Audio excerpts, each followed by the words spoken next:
it takes time for things to get down. Yeah, well, what was it? The information about when you see the statistics about the Bedouin community. Also, yes. Yeah. What else, Mahod? And the fact that there are not so many new people all around the Negev, like Sderot is growing up and Netivot is growing up, but it's all from civilians from around the Negev and not new people from outside the Negev in general. But there's a growth. It's an upward trend. Yeah, I expected more, but you know. Yeah, I did too. Good morning, Howard and Jim. Good morning, Howard. Morning. Morning. Good morning, Linda. Hi, Linda. Welcome, Lou. Hi there. Good morning, Jane. Jim. Good morning, Sandy. Morning. Hi, everybody. Our second delegation has landed safely in Israel. They're already on the road doing a zillion things. They will have 3 jam-packed days.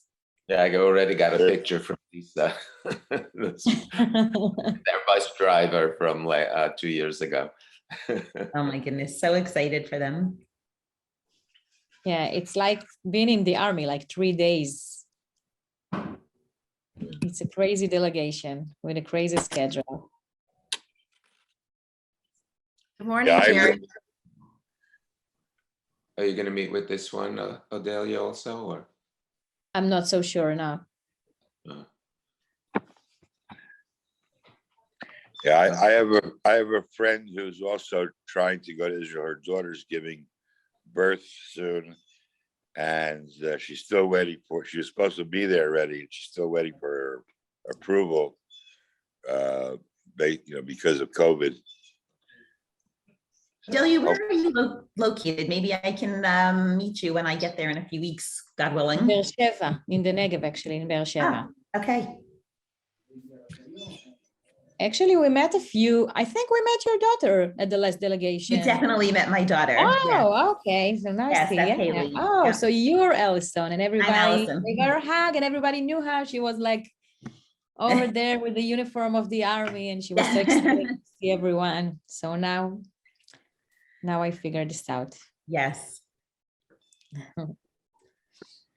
Hey Lou, I found the how to get on and read the town report. Oh, wonderful. It was there. I read it last night.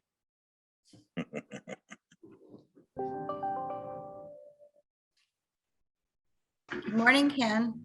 Good morning. Hi, Good everybody. morning. Morning, Ken. Hi, Good Faith. morning, Gordon. Hi, guys. Well, Gordon. good job, everybody. Gordon, Oh. that is not Florida in the background. No, it isn't. No, Massachusetts here. I'll change it. Gotta Great. change it anyway. Good morning, How's your- everyone. We're expecting more people. I think 2 or 3 more, but Howard, if you want to go ahead and start. Ro, Yeah, I think why- yes. Why don't we begin? We have a full morning just to stay on schedule. So I will welcome everyone, and wherever it's appropriate, I say good morning and good afternoon. Thanks for joining us. We're excited about adding this before our regular board meeting. As you all know, we're here to get the report from Alex Weinreb, the work of the Taub Center on his sociodemographic profile of the South, which was funded by one of our grants just a couple years ago. So this is going to be our first exposure to it. We have on this call the MacNess Fund Board, and we've invited some of the people from Global Connections to join us. First, I'll welcome Allison Nagelberg, who is, for our board members who haven't met Allison, our new official head of Global Connections. And since I know her personally, I can add, we're really lucky. This is a great addition to the community, and we're really excited about it. And we've talked about a little more intersection and education stuff between our board and Global Connections. So some of their members will be joining us as well. I'll just also quickly welcome Lou Beckerman, our newest member, to the MACNES board, and we'll go into that in the second part of the meeting. And otherwise from our board, from what I see, we have here today, we have, of course, our professional Rini with us, Rini Carnio. We have Norman Weinberg, our Israel staff, Odelia Carucci, Sandy Hollander, Jim Schrager, Judy Harrison, Jerry Flansbaum calling in from Israel, Bob Kushner, Ken Hyman. We're not going to give what states these people are in. Gordon Haas, Leslie Dannon Rosenthal, I see, and Marcy Lazar. Allison, you want to say just a hi and people from Sure. Global Connections who are with us? Absolutely. It's nice to meet all of you. I'm really thrilled that Global Connections and Nest Fund Board can communicate more and get to know what each other is doing and share our interest in the Negev. I actually was a corporate attorney for the last many decades and a really passionate lay leader in the Jewish community, and still am, and decided a few years ago, maybe I could actually make a career in the Jewish community doing something I love. So I am brand new to Global Connections as of the middle of May. Love everything that I'm doing, and I'm thrilled to be here. I'll just point out a couple of folks from Global Connections who I see, and I hope I don't miss people. I see Faith Rackerson. Faith is waving over there, and Faith is the chair of Greater Metro West Israel Engagement. So she is in charge of all of the shlichim, the rishonim, and the rishonim who come, and they'll be here hopefully in the next couple of weeks, God willing, and all of the excitement and energy that they bring to Greater Metro West. I see Linda Rosenthal, and Linda is going to be co-chairing our Negev Council. So this is especially relevant to Linda. Linda's a new friend for me, so is Faith, and so excited to know both of them. I see Karen. I don't know Karen yet. I've heard wonderful things about Karen, and maybe she'll say just a few seconds to introduce herself. And Sandy Hollander spans, I guess, both of Ness and Shared Society and Jewish Pluralism. And I hope I haven't missed anybody. I know there are lots more who want to watch the recording, so I'm thrilled to meet all of you. Great, thank you. And before we even start, I will thank the Taub Center for producing this and being here. Our board, we met Alex Weinreb when we were in Israel and just talking about this project. And it's just always wonderful to see these things come to fruition and where our dollars are going and how we're going to learn from it. And we hope that this will have impact, certainly beyond this very small group, but to that it will be used by many people and many levels and many aspects throughout the state of Israel. So Odelia, do you want to say something more about the introduction? I'll just introduce you. Good morning, first of all, and I will introduce you with the Taub Center, but they will introduce themselves and say maybe a few things about themselves. So we have, of course, Alex Weinreb, which is the researcher of the research that you all read, and he's going to introduce himself in a minute. And we have Michal, also from Taub Center, and Ariel, who worked with me for the last year and a half from the beginning of all this project. And I have to say before we will begin that NES usually never funded before research like this. And this is actually the first time that we ever did such a thing. And I think that after 15 years, it was important also to ask, after 15 years of working here and investing in the Negev, to see what's important and to see the different things. And Karen Nessi is about demography. So it was really important to us to see the result of this research. And I would like to thank you, the team from Taub Center. It was a great pleasure to work with you. A lot of Zoom's conversation during the year, but it was really, really great. And I told Norman at the beginning of the conversation before everyone was on that I read this research a couple of times. and I shared it also with you. However, really the first time was very, very nice. I was really happy.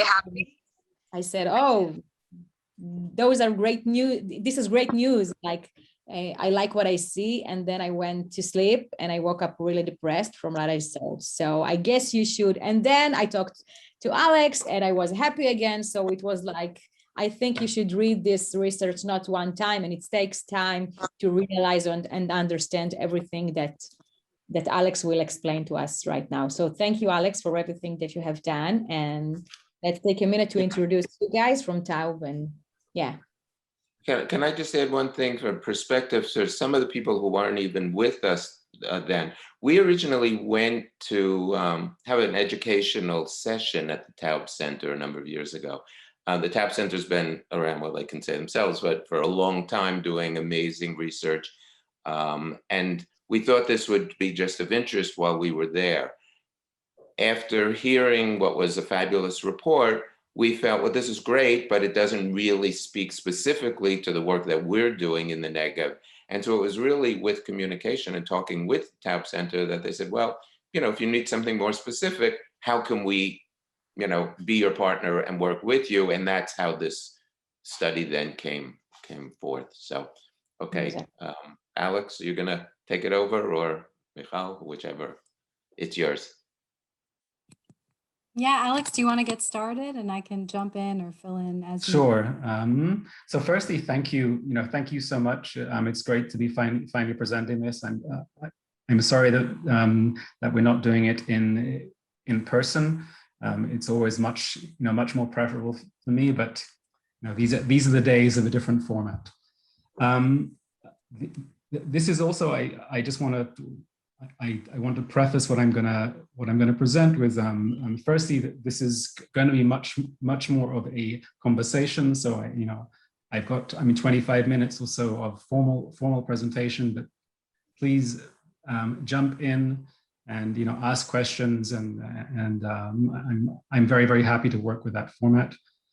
The second thing, just as a preface, is this is the first time that the Taub Center has done anything at the sub-national level. We always do things for Israel as a whole, but one of the things about living in a country which is growing quite rapidly and where the differences between the districts are becoming more pronounced in some ways, is that it sometimes, I think it serves us and serves the goals of the country and the goals of local policymakers to have something which is a little bit more focused on a specific area and less so on the national mean, which is the default for Taub Center.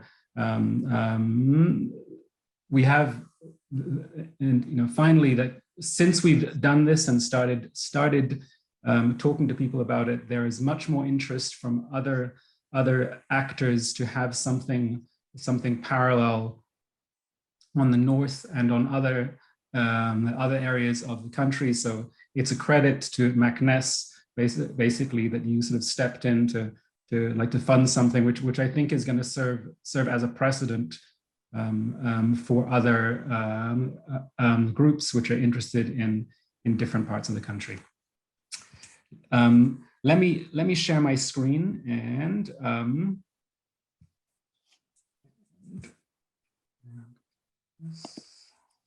now we'll begin the formal slides.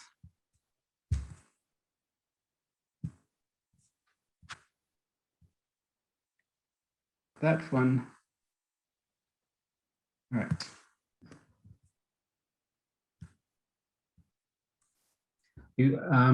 Are you seeing a title slide? The South, a review of key findings? Yes. Good. Perfect. All right. So like I said, I'm going to talk, for 20-25 minutes, I hope, but step in, and I don't want to like exactly go over over the report in any chronological way, but I'm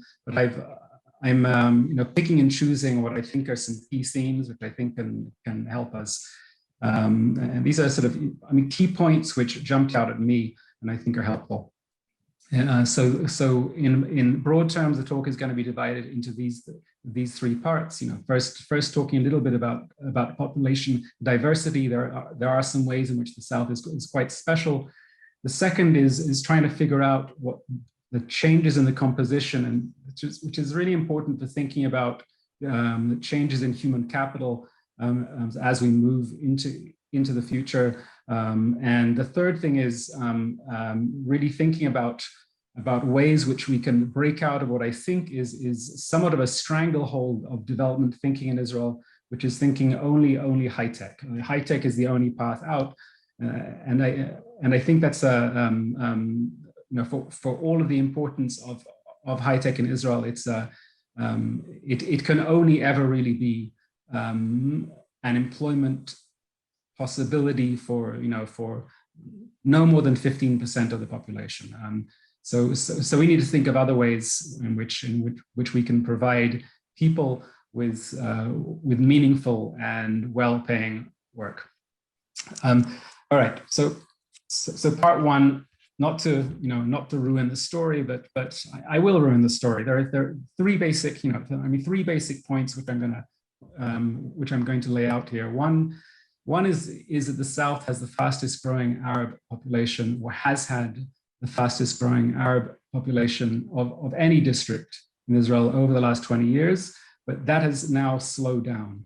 Over the last few years, we're seeing signs of significant slowing. It will still continue to have an impact in the long term, which we can talk about. The South is also unique in terms of having the largest other population. These are people who are often ignored in Israel, but increasingly should not be. These are people who are neither Jewish nor Arab. There is a very large concentration of them relatively in the South, especially in working ages. So their impact in the labor market is quite significant. The final thing is the South is the only district in the country which doesn't have any dedicated towns or cities for the ultra-Orthodox. Nonetheless, there is a fairly rapidly growing Haredi population in the South. And the growth is accelerating basically as they are being priced out of the center. So they're looking for cheaper areas to live. One of those is in the South. And again, this is changing the composition. So let me look a little. Let's look a little bit at some data to back these things up. This is basically the proportion of the population in every age group. So the age groups are on the x-axis. The proportion of the South's population, which is Arab Israeli, which basically in the South means Bedouin, and it's at 2 points in time. One is in 2010, one is in 2019. Now, if we look at the elderly population, so which we're going to define here as 65 plus, so less than 5% of the population in that age group in the South was Bedouin, or is Bedouin. It was Bedouin in 2010, was Bedouin in 2019. But as we move down the age ladder, we see that the percentage of the population which is Bedouin rises. So in the peak working ages, so from mid 30s to mid 50s, it's become closer to 15%, and then in the youngest age group, 0 to 19, it's around 30%, a little bit more than 30%.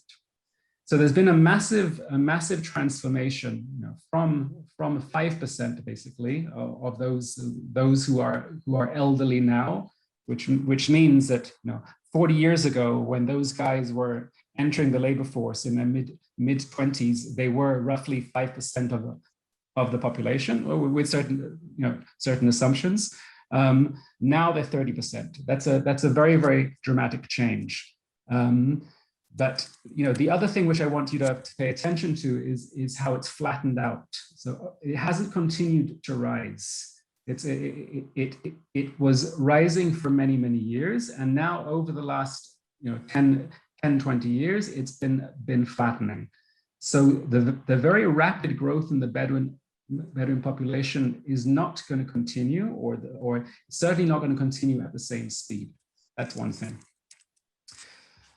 What's made the rapid growth possible is the very high fertility of the Bedouin community in the south. This is the total, or here we see the total fertility rate, which is the average number of kids that a woman has in her lifetime. In all other districts in the country, the fertility of Arab women is basically the same as it is for Jewish women. In the south, it is not. It's still much higher. But this is a cross section in 2019. What you have to take into account is the fact that it's come down very sharply. In 2000 or so, the TFR for Bedouin women was around 9, meaning an average Bedouin woman had around 9 kids during her lifetime. So it's come down by 4 children very, very rapidly, and it will continue to come down.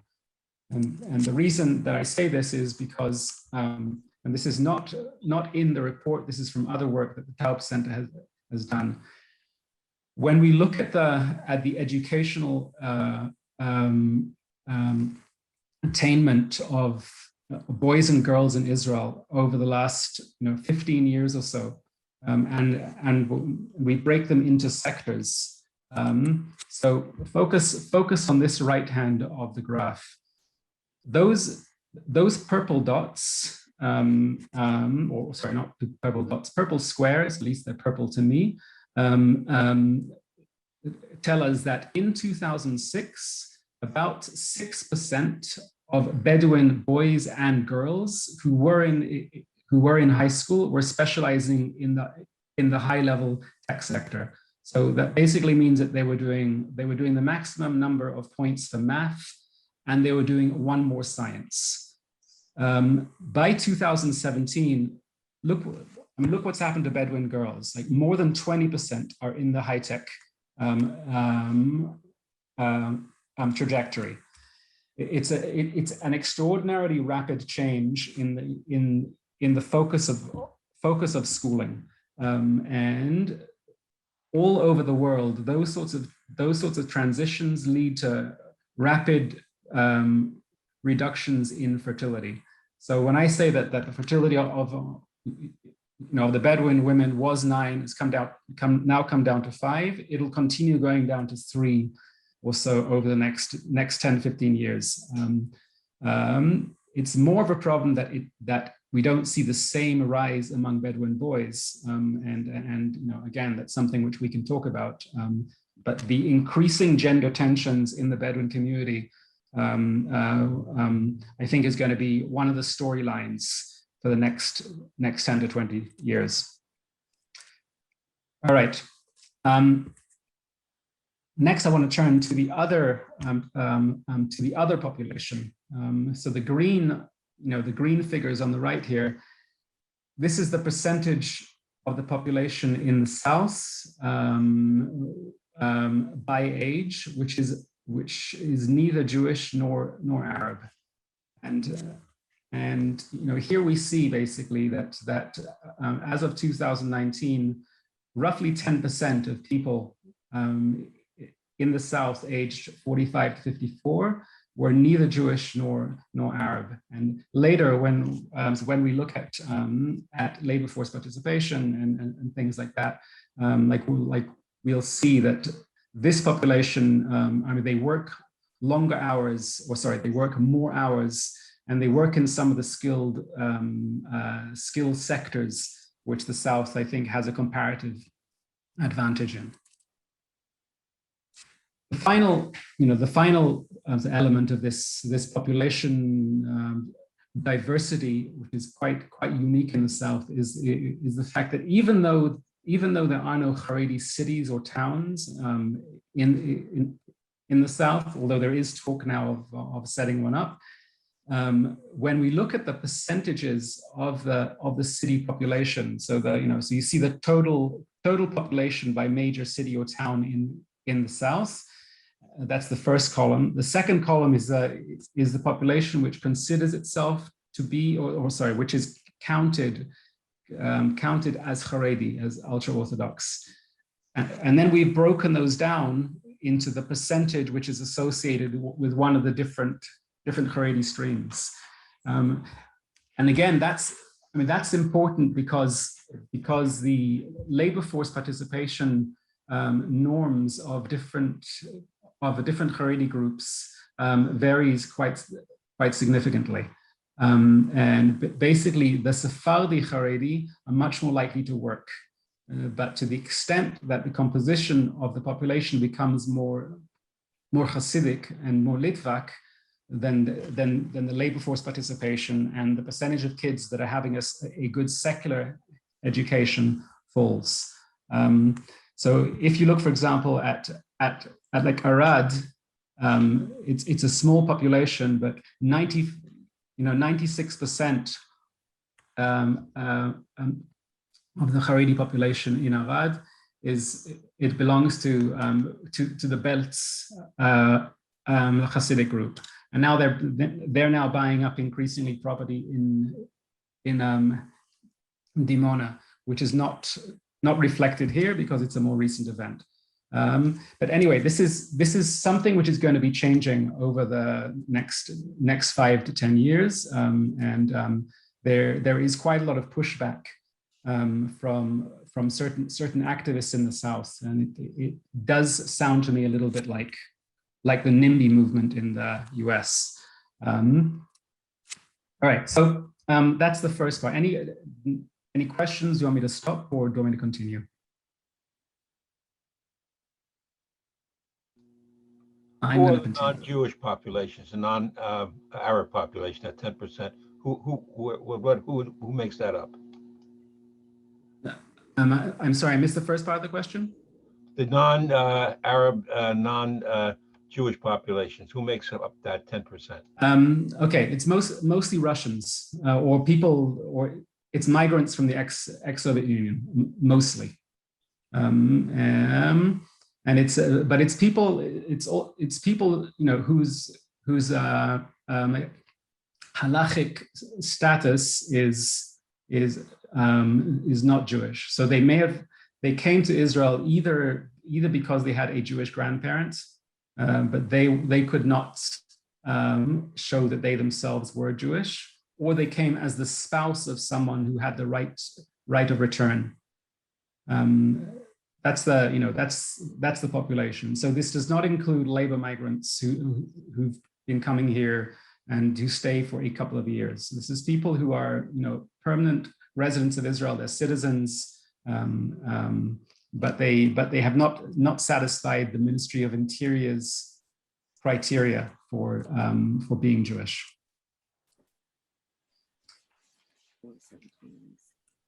Okay, so the second thing which I wanted to focus on is more about the quality and the change of the population, focusing in particular on migration to and from the south. And there are two themes here which I think are quite important. One is about the stickiness, and this is something which I talked to you about when we met 2 weeks before Corona hit us back in February of 2020.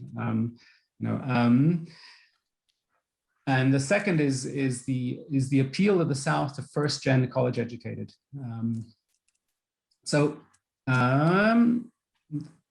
going to skip over that. All right. One of the interesting things which has been happening is here we look at net migration by district between 2002 and 2019. And the South is that, like we're doing it for every district, like the South is the thick yellow line here. And what this is telling us is that over time, basically over the last 10 years, net migration to the South has come to zero, which may not sound like a triumph to you, but really is a triumph. this basically means that the number of people internally in Israel moving to the south is the same as the people who are leaving it. And for many, many years, the south was losing people.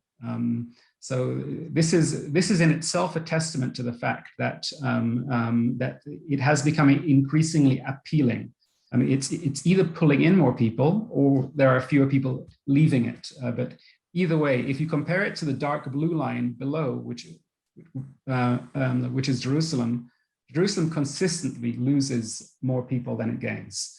Meaning more people than it gains from migration. There's natural growth in the city, so there are still, it's still growing. But the question is really not only what the net gain is, the question is what sort of people are coming, right? I mean, in order to strengthen the place, you want more educated people to come. So what we did is we took survey data, and one of the questions asked in the survey data was where somebody lived 5 years beforehand. So then we could basically track where they lived then to where they live now, and then we look at the characteristics of those people that moved, and we see for the age group which we're most interested in, which is people aged 20 to 39. These are the people that move much more. This is all over the world, that's true. When we look at the educational characteristics of these people, we see, not surprisingly, that people who move to the south they're more likely to move if they're more educated. And this is a common finding.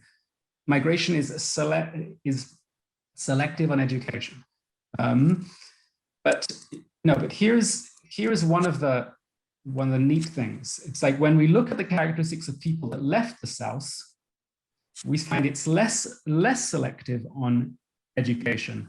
So meaning if you look at the gap between these two horizontal red bars, right? The top one is the probability of someone having moved to the south, the probability of someone who has a college education, who has at least 16 years of schooling, like more than 20% chance of moving, like of those that moved, and the probability of leaving is closer to 15%. So that difference points to basically to a certain stickiness. If you move to the south as an educated person, you're less likely to move out. There's a net gain, which is a good thing. Then part of looking at the characteristics of people is looking at the characteristics of the families from which they come. And here we found something which I first saw hints of before our initial meetings, but we confirmed it. So basically, people with educated parents are least likely to move to the south, and we're controlling for the people's own college degree or their own level of schooling. That is, people who have more educated parents, if they're going to migrate, they're going to migrate somewhere else, which basically means when we put this together with a prior graph, the folks who are moving to the south are disproportionately college educated, but they're first generation college educated. And for those of us who believe that first generation college educated people tend to be a little bit hungrier, a little bit more ambitious, then this is I think a positive sign for the type of human capital that people interested in developing the South would like to see. All right. And likewise, confirmed when we look at the characteristics of people who left the South, they are more likely to be people whose parents were educated too. So there was more family resources to draw on, probably, given the fact that there's a correlation between parents' income and their education. So again, it confirms this picture that we're getting here. The people who move to the South are more or disproportionately first generation college educated, and they stay there. Like their probability of moving to the South is greater than the probability of leaving. All right, which then sort of brings us to some of the, again, like the secondary set of qualitative questions, which is why move there at all? Or, you know, like you don't only move somewhere to live, you move somewhere to work. And here there are a couple of themes which I want to point to. Sort of, one is to disaggregate the working lives of these different subgroups in the South, which is really important when we're thinking of the compositional change. You know, so the change over the next, or over the last 10, 20 years and over the next 10, 20 years in terms of the percent Arab and Jewish and Haredi and other. And then the second thing is looking at other well-paying sorts of occupations. So first, some context. And again, this is something which comes from other Taub research, looking at poverty. Israel has relatively high poverty rates when we look at households, and this is something which you all know because you know, like you do work on this stuff. But when you look at the characteristics of households which are impoverished, this is the line which I want you to focus on. Only 5% of households that have two earners are fall below the poverty line. So that's relative, you know, relative to the national average of 18%. So 5%, if you're in a household where two people work, and we're not controlling here for whether it's full-time or part-time, you know, the number of hours, what type of work, none of that. This is just it's a simple tabulation. And if you compare that to the poverty rates in households where there's just one wage earner, it's 46%. And so it's a massive difference. So basically this ends up being the single most important predictor of poverty at the household level. Is there one earner in the household, or are there two at least? So if you want to understand poverty, you have to understand labor markets, or you have to understand, you know, what drives people to work or not. So again, context. Israel has some of the highest labor force participation rates in the world. For Jewish women, it is the second highest in the OECD. The only country where women work, where there's a higher percentage of women in the labor force, is Iceland. It's higher in Israel than every other Scandinavian country, all Northern Europe. And again, bear in mind here that these are the same women who are having more kids, right? So there's much more a universal culture of work among Jewish women. And but there are a couple of lines here which are fairly low, right? So for men, it is the Haredi men, this gray area, or this gray. It's been coming up over the last 10, or it came up from 2010 to 2017. Since then, it's flattened somewhat. And then on the women's side, the low labor force participation of Arab women. Those two groups basically they not only pull down the average for Israel, but coming back here, if you think about the determinants of poverty, just because there are far fewer men in Haredi families at work, so that's going to push many more Haredi families into poverty. And likewise, just because there are many fewer Arab women in the labor force, that'll push many Arab families into poverty too. And in the South, as we've, as I've said, there is large representation of both the Arab and the Haredi communities, and it's growing. So this will become more of a factor. So when we break down, so here on the x-axis again, we have ages, and on the y-axis, it's the weekly work hours. It includes people that are not working. So it includes the zeros for all people of working age. And we see basically that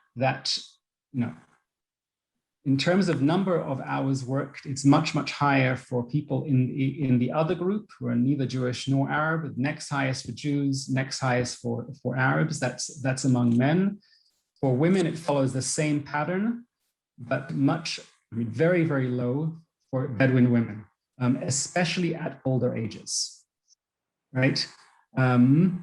So again, there is a flaw potentially. There is a flaw. There's a known flaw here. These are data from the labor force survey, and people who work in the black markets or under the table only, they will not be here.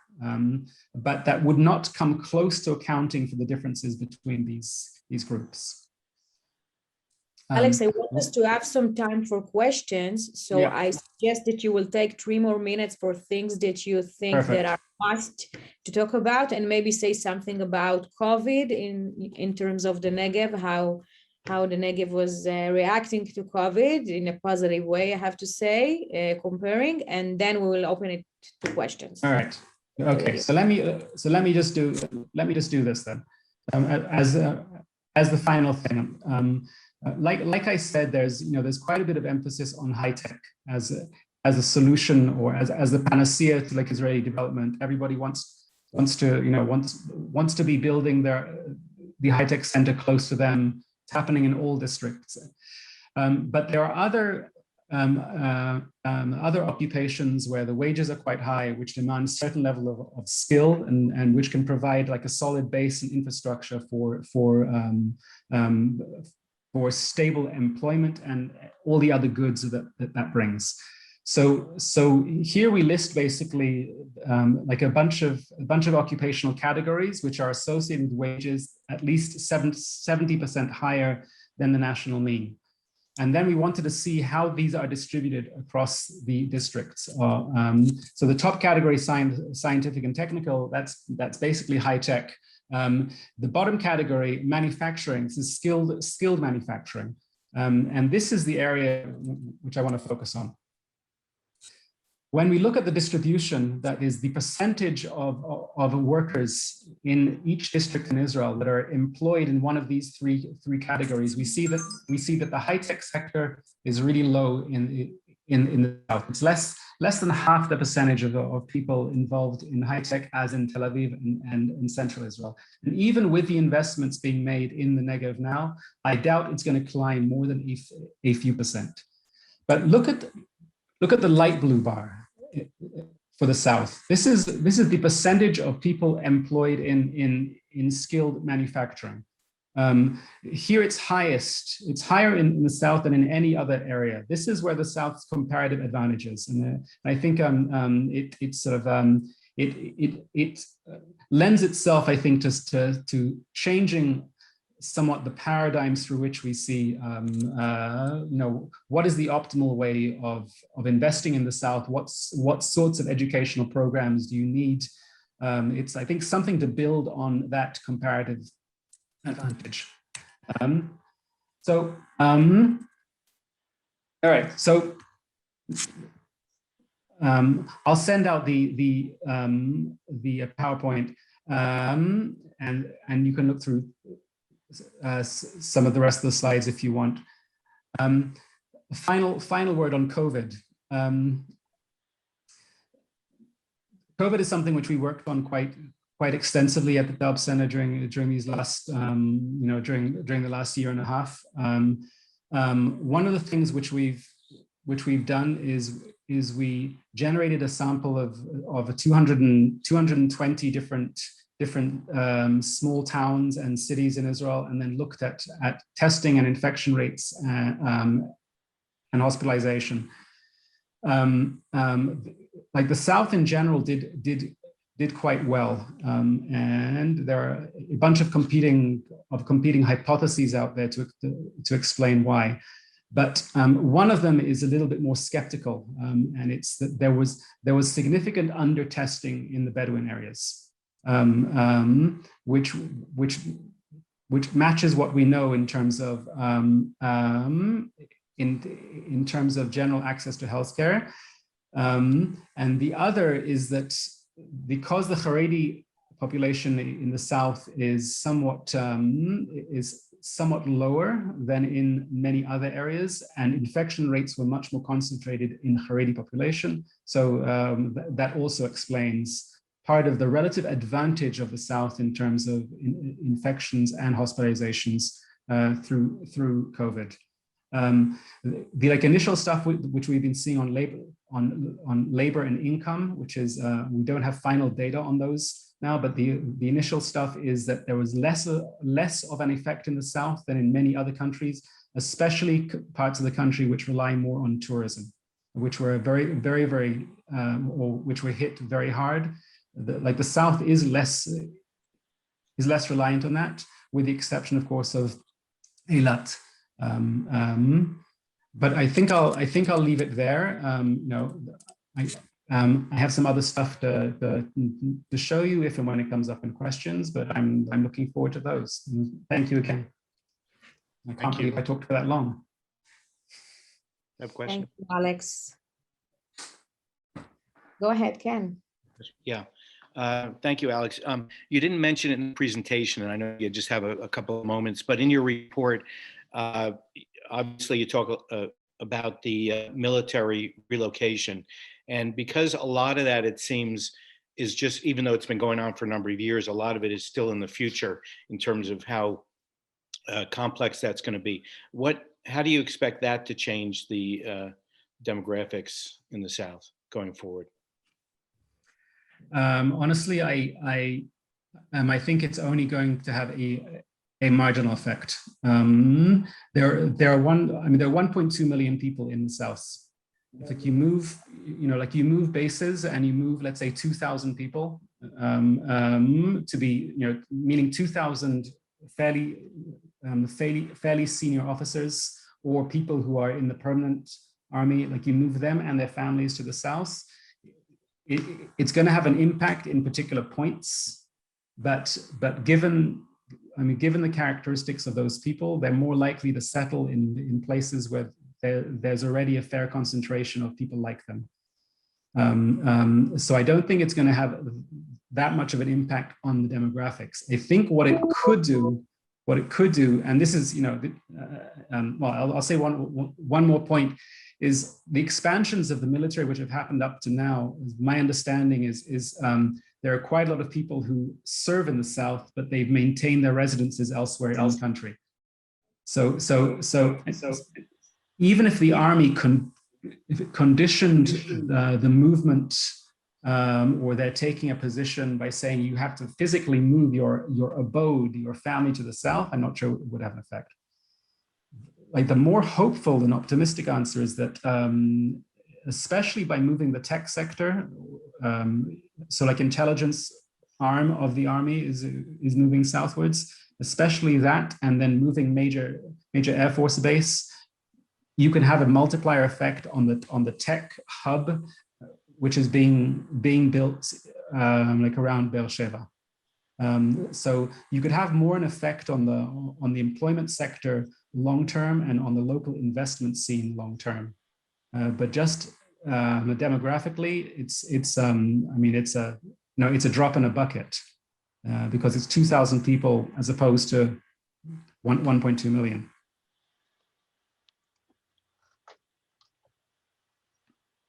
More questions? I would like to ask the people from the TAB Center, essentially, this was not just an intellectual pursuit. Okay, there's a lot of interesting data here and implications, as you said, for education and things like that.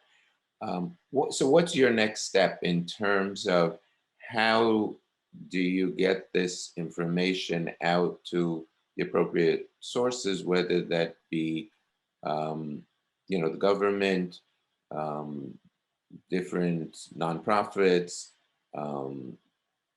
private industry, things like that, so that they then can use this data in the most positive way to see how they can address the issues of the region. Sure. So maybe I'll jump in, Alex, and then you can add after. Oh, hi, everyone. I'm Michal Posmanter. I'm the Senior Director of Strategic Partnerships at the Taub Center. And just wanted to add on the tail end, I didn't want to take away from Alex's presentation time, a couple sentences about the Taub Center, about this outreach, Howard, that you're asking about. So the Taub Center was founded in 1982, a completely apolitical research institute. We have 30 people on staff, and we cover the areas of healthcare, education, welfare, labor, and economics. And so those 30 people on staff, those are our researchers. Alex presenting to you as our research director, and then each of our policy divisions is headed by a top expert from a various Israeli university, from Hebrew University to Tel Aviv University, all across the universities in Israel. And the key focus of our research is to bring it into the hands of decision makers and policymakers, and that's really our aim. But additionally, it's incredibly helpful to philanthropists overseas and to foundations in Israel and overseas.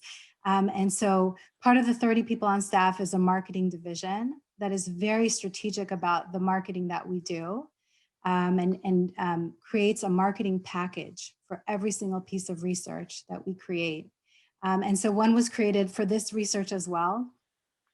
This study was published in early June, which if you think back to that time, that was right after the Israeli elections. It was the election for the Israeli presidency. It was on the heels of the security situation that we had. And of course, Corona and everything that was happening with Corona as well. So there's always so much happening in Israel, and then even especially in early June. And still, this study did attract a lot of attention. If you look at this slide that Alex pulled up.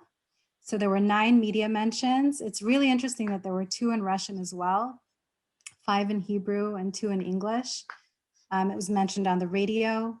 The Center for Israel Education listed it in their list of 100 top contemporary readings.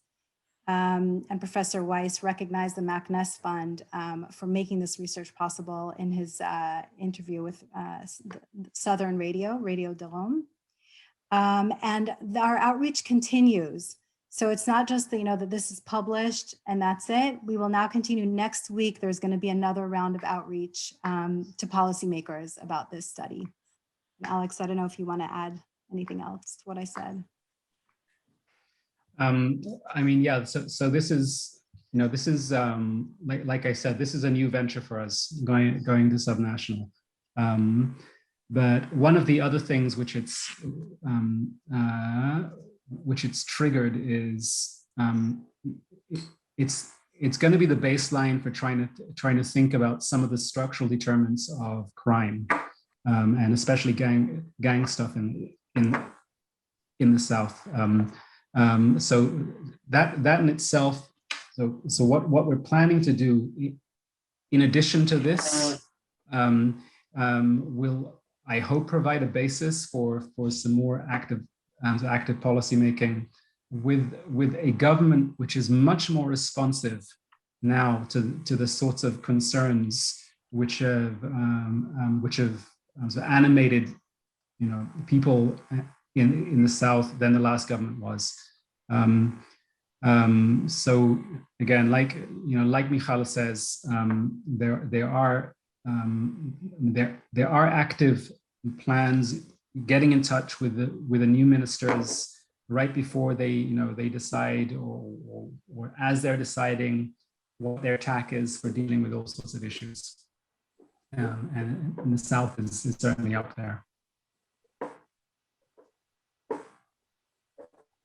I do have a question after this. As you're talking about crime, and your statistics showed that the Arab Israeli women have achieved better level of education. The one thing I've seen recently is that there is a large number of, I'll say, graduates of high school Arab men who haven't achieved employment, education, and a good life. And I think, do you have any reports or any statistics that show that age, what they're doing in terms of employment and education compared to the rest of the society?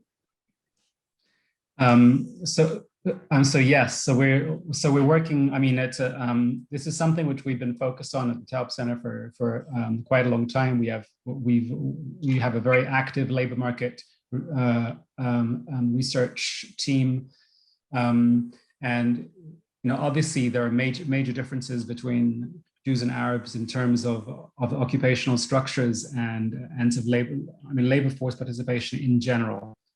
That continues now. One of the main themes which has emerged over the last 10 years or so is not only the divergence between Arab men and Arab women, but within Arab men, there's a very, very significant divergence between those who are moving into sciences. So, for example, in a study which we published late last year, we looked at the medical profession. 30% of the new doctors who were registered in Israel from 2016 to 2018, 30% of them were Arab. So it's massively out of proportion to their percentage of the population. There are also increasingly Arab startups in the high-tech sector, even though they didn't do the normal route for like Israelis, which is to go into a tech unit in the army and then to go into the tech sector. So there's this increasing model of a successful minority of highly educated, highly successful Arab men, but on the flip side, and especially in the South, there are men who have been failed, or who, whether by choices made in their village by the elders or whatever, or by an inadequate school system, or by their own choices, whatever. I mean, we don't have the data to be able to ascribe blame or cause. But what we do know is that they are becoming increasingly lagging behind their female counterparts, and to some extent that's a global phenomenon. You have it in the U.S. as well, but here it sort of magnifies an already difficult situation. One of the things which we're working on now is as much as possible to try to understand the extent to which the current wave of crime is related to a demographic bulge of young men who don't find themselves in the labor market, and one of the ways which we can try to leverage that analytically is to compare the crime rates in basically, or at the town level. You compare the crime rates and the education levels of Arab men of given ages. So the initial signs are in places where the education rates and the labor force participation rates are lower. So I mean, crime is going to be higher, but it's a combination of demographic structure and labor market constraints. Long term, as the educational profile of in this sector grows, so it'll offset some of those natural structural tendencies. And the other factor is the stick. So that's the carrot approach, and the stick approach is the state has largely withdrawn from enforcing its law in the South in many areas over the last 15 years, and over the last 3 to 4 months that started to change. And over the last few weeks, it's changed even more intensively. So a combination of all these things, I'm forever the optimist, and I do believe that 3, 4, 5 years from now, this situation is going to be looking much, much better. Howard, I have a question. I do too. So Can we take the share down so we can see each other? Absolutely. Sorry. It's not my question, but I was just. You That's a get great to. question. Good, I get a second one. So bearing all what you just said in mind, and then looking at what you had to say about skilled manufacturing being a place where you could see a greater success, we don't tend to see applications from that sector. And I'm wondering if you have any thoughts about why that might be, and whether the Arab population, whether men or women, even see that as an area of opportunity. So when you say you don't see applications from that sector, what do you mean applications? For grants, for what? So we put out an RFP for grants for economic development in all kinds. We get all kinds, but I'm specifically trying to think about whether the Arab population in the Negev is attuned to the fact that those are good jobs. Also, we see high tech web development and training for this and training, everything in the high tech area. And I'm wondering if anybody's even paying attention to job opportunities, employment opportunities in skilled manufacturing in the Arab. Good question. And the answer is I don't know, but I will tell you a more general thing. So sort of in the development, in the scholarly development literature and applied development literature, there's something called the Matthews effect. I don't know if any of you have come across it. So the Matthews effect is basically, it describes a phenomenon in which people who are somewhat educated, somewhat skilled, are able to take more advantage of existing programs established for the poor than the poor are. And the reason is because they're better connected. They have higher skills in terms of writing. They have a little bit more like initiative, and it's something which in my work in sub-Saharan Africa I saw it a lot. Like the people who profit the most, in the general sense, profit the most from development programs are not the poorest. They're the middle class or the like emerging middle class. So it makes sense to me that in the Negev there will be more awareness of these sorts of programs, including MACNES. There would be more awareness among people who are somewhat better connected and already somewhat more skilled, which would not include the Bedouin communities, especially Bedouin in outlying areas. However, if you could, if you wanted to reverse that or wanted to change the balance somewhat, you could target, let's say, what are sometimes called development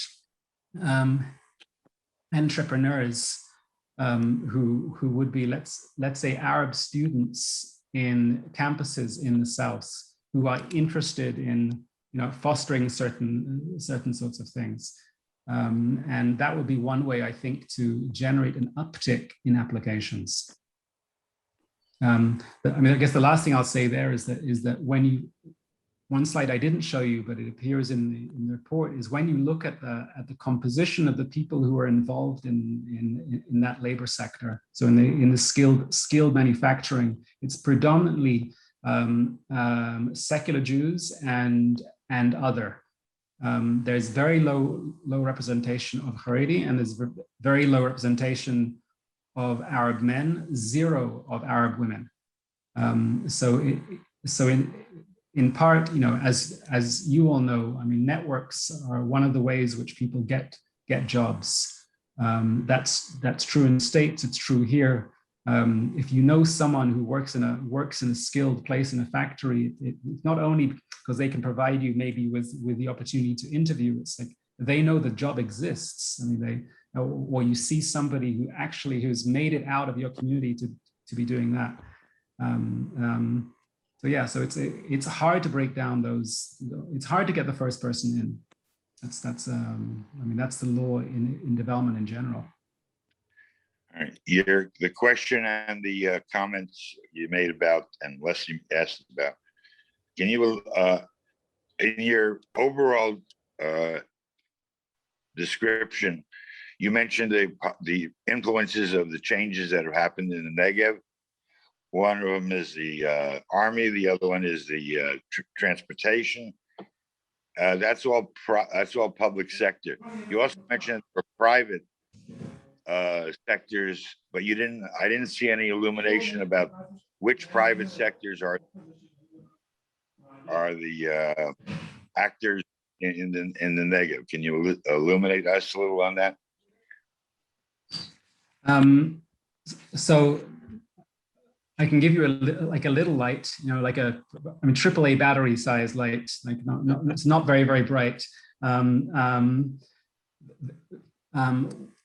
When I think about sort of private industries in the South, then it's, going from the Dead Sea Works, large scale things to sort of, Soda Stream, those sorts of businesses. And then of course, Intel, Intel's massive chip factory. Those are the types of, large scale, skilled manufacturing positions, which I think would fall under that category. But presumably there are many more which are on a slightly smaller scale. And again, one of the things which I said about when I forget who asked me the question about the military expansion in the South, but one of the possible multiplier effects of building more bases in the South is you then provide more of an incentive for other companies to move centers of operation to the South to serve those guys. That would be private.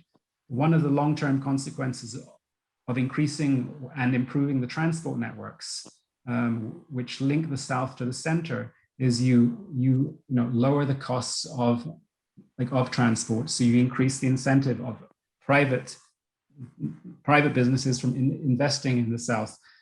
Because one of the big attractions of the South is that the land is so much cheaper.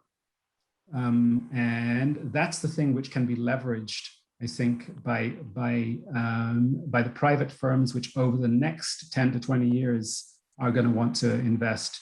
They were maybe waiting for transport networks, and things like that. They don't have to wait as much anymore.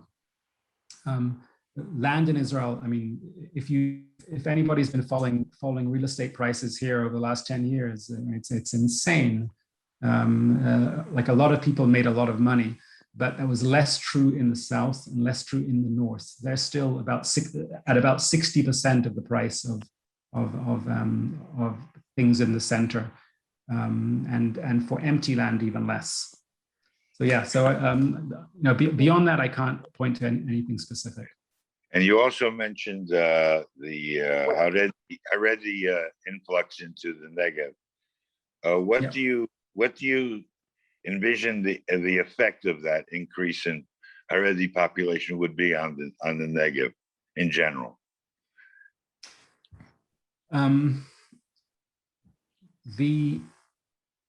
So the Haredi population is an interesting one in all sorts of ways, and basically it breaks down into a number of different streams. One of the things which comes out in the data is that the current Haredi population aged like 45 plus or so works at fairly high percentages. And that's because the older Haredi population is primarily Sephardi. It's like these are Haredim that whose family came from Middle Eastern countries, and they're different from the European counterparts, or they used to be. In the younger generation, that's increasingly not the case. One of the things that seems to be happening is, so there's increasing movement of Ashkenazi Haredi. And there, the attitudes both to labor market and to education are quite different. So this means that on one hand, you have improving levels of education in the South among like Jews, secular, traditional, and religious, and amongst other. On the other hand, you have a slowly, in some places, fast-growing Haredi population that has its own school networks, where basically secular learning ends at age 13, and which do not provide the tools for effective incorporation into the labor market. And one of the motivations, stated motivations for moving to the South, is that it's much more affordable for Haredi families to be able to maintain their values and the sort of life which they want, which does not include labor force participation for men. So what's the effect of a shift? It means you're going to have offsetting forces of, on one hand, growing education in a large part of the population, and lowering education in one subset. And the question is, when that one subset, that one subpopulation, how far it grows, and does it offset the gains in secular and traditional and the religious? It would surprise me if it would offset it, but it'll certainly weaken it somewhat. Alex, I'm sorry, but we have to finish. So if there's no more questions, because we have another meeting right after this one, I would like to thank you. Any more comments before we are moving to our next meeting? Thank you very much, Alex. It was very, very interesting. Thank you so much. Thank you. Thank you. Really Thank you all. worthwhile. And maybe we will continue this conversation to see maybe if we can be helpful to you in getting this out more. And maybe if you might have some specifics to glean from this that would be directly applicable to things that we can be doing through the Meknes Foundation, going forward as well. So we will touch. Sorry, the time is short, but thank you for the work, and I hope our guests enjoyed, and see that we can enjoy wonderful educational opportunities together, hopefully with the goal of doing something with it. So thank you. Thank you very much. Thank you.